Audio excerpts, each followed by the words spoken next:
Ben Shapiro discusses the recent primary loss of Congressman Jamaal Bowman, a Democrat from New York's 16th congressional district. Bowman lost by nearly 20 points, which Shapiro sees as good news for the country. He argues that Congress could use fewer, complete dollars who don't understand basic concepts like how doors work, what fire alarms are for, or that Israel is not committing genocide in Gaza. Shapiro also notes that Bowman denied that women were raped by Hamas on October 7th. Shapiro outlines 5 lessons from Bowman's loss. First, radical intersectional leftism is unpopular outside of a few specific enclaves. New York's 16th district is about 9% Jewish, and many of those Jewish voters traditionally vote Democrat but are not part of the intersectional coalition. They were alienated by Bowman's appeals to pro-terrorist supporters. Shapiro notes that much of Bowman's campaign funding came from outside the district, while his opponent, George Latimer, had stronger local support. The second lesson is that online presence is not reflective of real-life support. Shapiro points out that Bowman had 360,000 Twitter followers compared to Latimer's 6,000, yet Latimer won by 20 points. He argues that following political trends on social media is a poor way to gauge actual voter sentiment.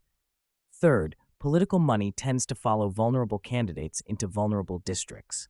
AIPAC, American Israel Public Affairs Committee, invested heavily in the race against Bowman, but Shapiro argues this was because Bowman was already polling poorly and vulnerable.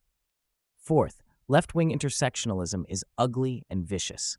Shapiro criticizes the reaction from Bowman's supporters, including environmental groups like the Sunshine Movement, which he says reveals an underlying anti-Semitism in the intersectional left.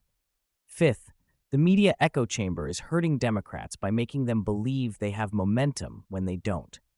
Shapiro argues that media coverage of figures like Bowman, AOC, and others gives Democrats a false sense of their popularity. Shapiro then connects these lessons to the broader presidential race. He argues that Joe Biden won in 2020 by presenting himself as a moderate Democrat, but has since turned his administration over to more radical left-wing elements.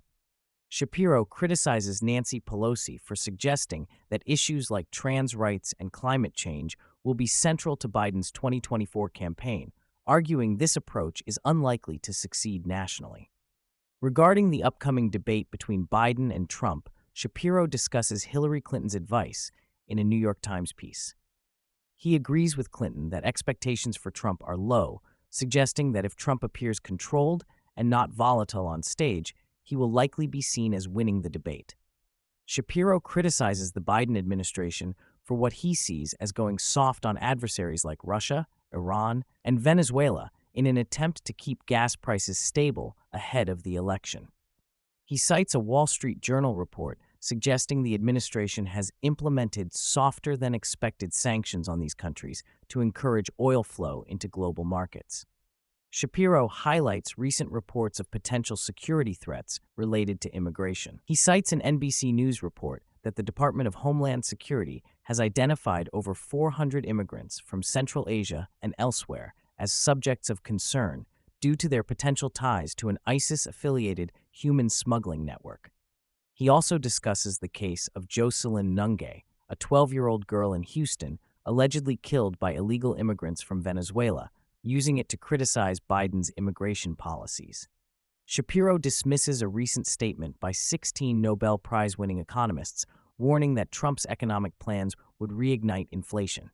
He questions the credibility of these economists, noting that many failed to predict the inflation that occurred under Biden's administration.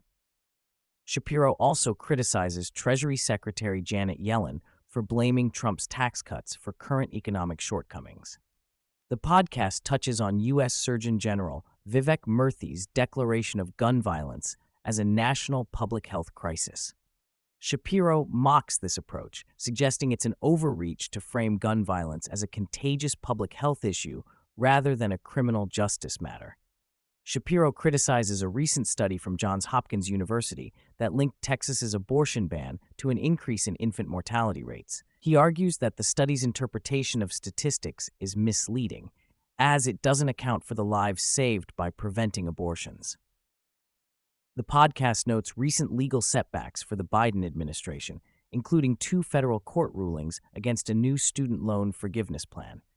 Shapiro points out that both rulings came from judges appointed by President Obama, suggesting Biden is facing challenges even from within his own party's judicial appointees. Shapiro criticizes CNN's coverage of drag queen issues, specifically mentioning a recent segment featuring a drag performer discussing safety concerns for the LGBTQ+ community. He expresses skepticism about the severity of these concerns and mocks the network's approach to the topic. Returning to the upcoming presidential debate, Shapiro advises the Trump campaign to raise expectations for Biden's performance, contrary to their previous strategy of lowering expectations.